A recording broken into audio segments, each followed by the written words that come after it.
Prodia melaksanakan talkshow dengan tema berdenyut sampai usia lanjut yang mensosialisasikan ancaman dan pencegahan penyakit jantung, Sabtu 23 Juli 2016. Menurut Ermayanti, Kepala Cabang Prodia Palembang, dengan talkshow ini dapat membuka wawasan dan kesadaran masyarakat betapa pentingnya untuk deteksi awal penyakit jantung serta selalu rutin mengecek kadar kolesterol dalam tubuh, sehingga asupan makanan yang masuk dalam tubuh dapat dikontrol sedini mungkin untuk pencegahan.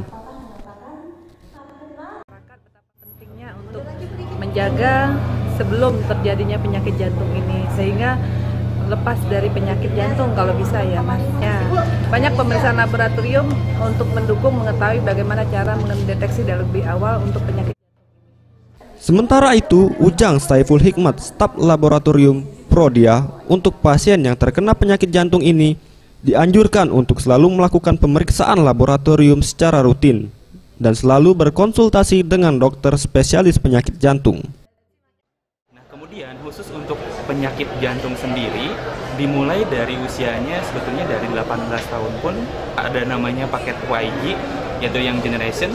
Kemudian pada tahap selanjutnya kalau misalnya kita sudah mengetahui ini ada risiko kolesterolnya misalnya agak tinggi dan sebagainya, itu tentunya perlu dilakukan pemeriksaan lanjutan sehingga kita tetap bisa menghindari.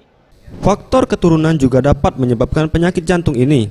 Menurut Dr. Aulia Syawal, dokter spesialis penyakit jantung, yang mengatakan dengan menerapkan pola hidup sehat serta rutin berolahraga dan selalu melakukan check up untuk memantau kadar gula darah kolesterol dalam tubuh sebelum timbulnya keluhan.